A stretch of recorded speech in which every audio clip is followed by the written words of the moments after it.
Good morning all of you. I hope you all are good at your home. As you can see, we are going to start the chapter of class 8th. हमारा still वही continue है. हमने सारी चीज़ें class 8th के जो chapter हमारा part 1 part 2 था उसमें ऑल ओवर थिंग्स जो है हम क्लियर कर चुके थे. आज हम फ्यूल्स के बारे में जानेंगे. फ्यूल्स कितने प्रकार के होते हैं, कितने स्टेट में पाए जाते हैं और उससे इन्वायरमेंट को खतरा होता है कि नुकसान होता है कि फ़ायदा होता है, ये सारी चीज़ें हम जानेंगे. तो स्टार्ट करते हैं. जैसे कि सबसे पहले मैंने फ्यूल की डेफिनेशन ली है कि फ्यूल की डेफिनेशन क्या होती है, तो डेफिनेशन देख लेते हैं. इसको स्टार्ट करने से पहले मैं आपको एक कॉमन चीज़ बताती हूँ. जैसे कि आप जैसे स्टूडेंट्स जैसे 6-7th क्लास के जो बच्चे होते हैं 8th तक भी पहुँचते हैं, तो जब भी फ्यूल का जिक्र होता है तो आप सबके दिमाग में fuel as a petrol diesel ये सारी चीज़ें आती है. बट फ्यूल होता क्या है? Combustible thing that produce heat energy, it's called fuel. देखिए डेफिनेशन के थ्रू समझ लेते हैं. एक कंबस्टिबल सब्सटेंस, एक कंबस्टिबल क्लियर है. पार्ट 1 में कंबस्टिबल का मतलब मैंने आपको सभी को समझाया था.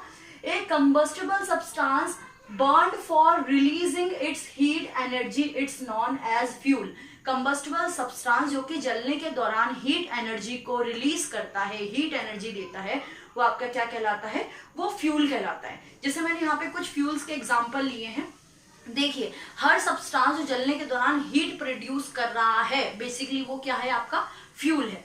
तो जैसे कि यहाँ पर would, coil, kerosene, diesel, petrol, LPG, ऐसे और भी बहुत सारे एग्जांपल होते हैं. मैंने उनमें से कुछ लिए हैं एग्जांपल. तो केरोसिन हो गया, आपका कॉयल हो गया, वुड हो गया, डीजल हो गया, पेट्रोल हो गया, एलपीजी, ये सारे ही किसके एग्जांपल है? ये सारे आपके एग्जांपल हैं फ्यूल्स के. ये सभी फ्यूल हैं. अब फ्यूल कितने स्टेट में पाए जाते हैं तो आपको ध्यान रखना है. फ्यूल 3 ऑफ स्टेट में पाए जाते हैं. तीनों स्टेट्स में फ्यूल्स पाए जाते हैं. जैसे कि फ्यूल में एग्जिस्ट सॉलिड, लिक्विड, गैस, मतलब गैसेस स्टेट में भी फ्यूल्स अवेलेबल हैं, सॉलिड स्टेट में भी है और लिक्विड स्टेट में भी है. मैं एक एक एग्जांपल दे देती हूँ ताकि आपको कंफ्यूजन ना हो. जैसे कि हम सॉलिड स्टेट का एग्जांपल लेते हैं. वुड और कॉयल सॉलिड स्टेट वाले फ्यूल हो गए. देन लिक्विड का एग्जांपल लेते हैं तो पेट्रोल, डीजल, ये लिक्विड स्टेट हो गए. एंड गैसेस का LPG, CNG is just kind of fuels. तो ये तीनों ही स्टेट में अवेलेबल होते हैं, ध्यान रखना है. अब सॉलिड फ्यूल क्या करता है, कैसा होता है? तो सॉलिड फ्यूल के मैं 2 एग्जांपल बताती हूँ आपको. सॉलिड फ्यूल के 2 एग्जांपल क्या होंगे? वुड और कॉयल. सॉलिड होते हैं ना वो, वुड और कॉयल आपके सॉलिड फ्यूल के एग्जांपल है. On burning deposit A lots of smoke and residue, examples coil and would. तो बर्निंग के दौरान देखिए, जैसे कि अगर आप सॉलिड स्टेट वाले फ्यूल्स की अगर बात करते हैं तो सॉलिड स्टेट के फ्यूल्स जब जलते हैं, जलने के दौरान वो धुआं भी प्रोड्यूस करते हैं, मतलब उनसे स्मोक भी निकलती है और उसका जो आप बोल सकते हो कि एक तरह से राख भी छोड़ देते हैं, वो अनबर्न पार्टिकल्स छोड़ देते हैं. जैसे कि यहाँ पे रेसिड्यू छोड़ देते हैं वो. दैट मीन्स वो पूरी तरीके से जलते नहीं है. जैसे कि आप कोयला जलाते हैं तो कोयला पूरी तरीके से बर्न हो जाने के बाद एक राख उत्पन्न करता है. लकड़ी जलाओगे तो वो भी पूरी तरीके से जल जाने के बाद राख उत्पन्न करेगा. तो ये सारी चीजें पूरी तरीके से जलती नहीं है, वो एक रेसिड्यू को उत्पन्न करती है और हार्मफुल आपका स्मोक भी उत्पन्न करती है, धुआं भी प्रोड्यूस करती है. वहीं हम लिक्विड फ्यूल की अगर बात करते हैं तो liquid fuel leaves relatively little smoke and residue. तो ये उससे थोड़ा कम स्मोक प्रोड्यूस करता है. जैसे कि सॉलिड स्टेट जो है स्मोक लार्ज अमाउंट में प्रोड्यूस करते हैं comparison to liquid. Liquid fuel भी है, लिक्विड फ्यूल जैसे पेट्रोल, डीजल, ये सारी चीजें जो भी है वो भी क्या है? स्मोक प्रोड्यूस करेगी बट लिटिल स्मोक प्रोड्यूस करेगी और रेसिड्यू भी कम उत्पन्न करती है. वहीं हम गैसेस फ्यूल्स की अगर बात करते हैं तो नेचुरल गैस, यहाँ पे गैसेस फ्यूल्स मैं इन दोनों के कंपैरिजन में आपको बता दूं. गैसेस फ्यूल एक ऐसी प्रकार की फ्यूल होती है जो कि ना ही राख उत्पन्न करती है, ना ही स्मोक उत्पन्न करती है, धुआं भी नहीं छोड़ती. जैसे कि यहाँ पे मैंने कुछ एग्जांपल दिए हैं. Natural gas, okay, natural gas, LPG. देखिए मैंने एलपीजी का फुल फॉर्म लिखा है और ये बहुत ही कॉमन है, मे बी आपको पता हो, लेकिन फिर भी इसको एक बार रीड कर लेते हैं. आपका लिक्विफाइड पेट्रोलियम गैस एलपीजी की फुल फॉर्म है एंड सीएनजी की फुल फॉर्म है कंप्रेस्ड नेचुरल गैस. तो यहाँ पे 3 एग्जाम्पल मैंने लिए हैं. 3 एग्जाम्पल इस प्रकार के एग्जाम्पल है जो कि आपके क्या नहीं उत्पन्न करते हैं, आपके स्मोक और रेसिड्यू उत्पन्न नहीं करते, मतलब अनबर्न कार्बन पार्टिकल्स उस पर उत्पन्न नहीं होते हैं, वो पूरी तरीके से जलते हैं और कोई स्मोक, कोई धुआं भी प्रोड्यूस नहीं करते। जैसे सपोज कीजिए आपकी मम्मी, यहाँ पे एलपीजी सीएनजी दोनों का ही है, तो आपकी मम्मी किचन में खाना बनाती है, तो खाना बनाने के दौरान जो वो चूल्हे का इस्तेमाल करती है through the LPG gas cylinder के साथ जब खाना बनाती है, क्या उससे धुआं निकलता है? बिल्कुल नहीं निकलता। तो एलपीजी सीएनजी, अब सीएनजी जैसे कि गवर्नमेंट ने पेट्रोल डीजल जब ये हम ज्यादा इस्तेमाल हो रहा था लंबे समय तक, उस दौरान क्या है, पॉल्यूशन बहुत ज्यादा हो गया था, तो सीएनजी का इस्तेमाल अब किया जाता है मोस्टली गाड़ियों में, क्योंकि सीएनजी लेस पॉल्यूटेड होती है, मतलब उससे पॉल्यूशन नहीं होता क्योंकि वो धुआं प्रोड्यूस नहीं करता। तो यहाँ पे गैस फ्यूल में जो ये कुछ मैंने फ्यूल्स लिए हैं, तो गैस फ्यूल ऐसे फ्यूल्स होते हैं जो कि धुआं प्रोड्यूस नहीं करते, न ही रेसिड्यू प्रोड्यूस करते हैं। तो यहाँ पर 3 एग्जाम्पल है, they all are the less polluted things.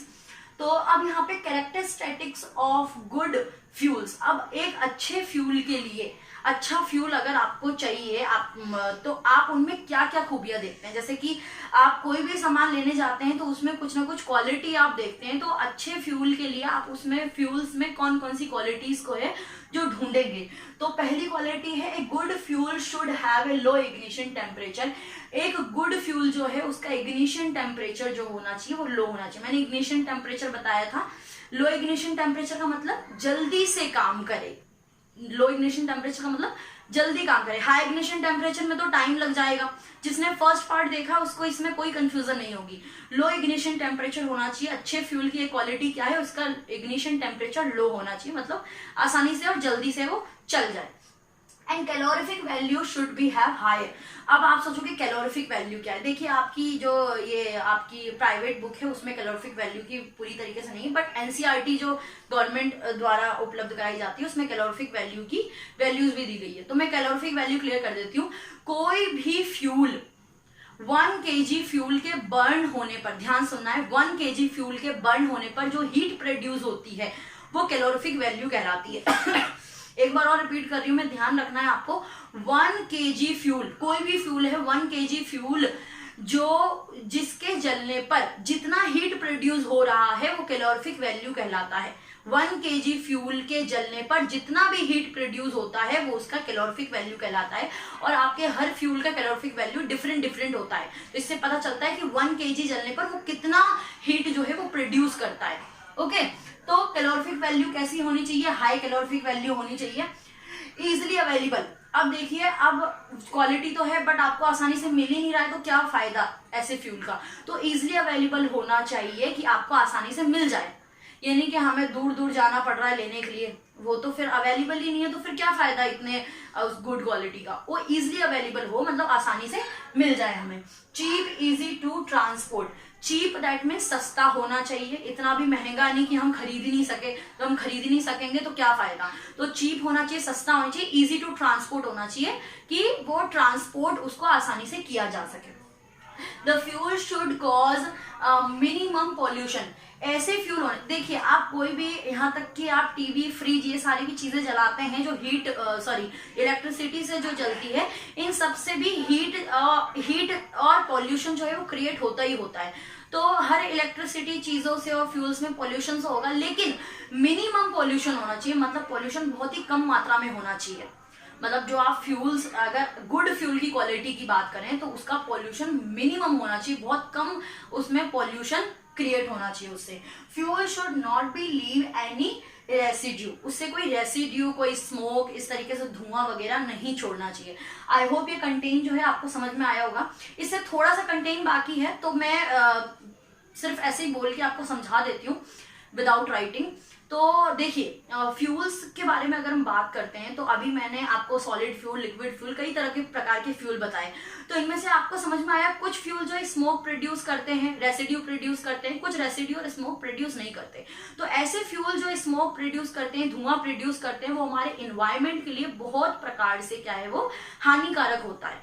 और आपके लिए भी जाने अनजाने में आप ये लोग की जैसे डेवलपमेंट होते जा रहा है, लोग गाड़ियां खरीद रहे हैं, बाइक खरीद रहे हैं, तो जितना डेवलपमेंट बढ़ रहा है, ट्रैफिक बढ़ रहा है, और ये सारी चीज से सबसे ज्यादा जो बढ़ रहा है वो बढ़ रहा है पॉल्यूशन। पॉल्यूशन से बढ़ने पे इनडायरेक्टली वे में हमें बहुत प्रकार के जो है वो नुकसान होते हैं। जैसे कि सारा धुआं जो है वो एटमोस्फेयर में जो है वो जम जाता है। जो जैसे कि आप जब बोलते हैं कि फॉग है या आपका ये जैसे कि ठंड के टाइम आपको लगता है ये फॉग है, ये फॉग नहीं, बेसिकली ये क्या है, पॉल्यूशन के साथ मिक्स किया हुआ एक आपका पॉल्यूशन वातावरण है। पॉल्यूशन वातावरण है मतलब ठंड में वो चीजें और जम जाती है और आपको वो एज ए फॉग नजर आती है।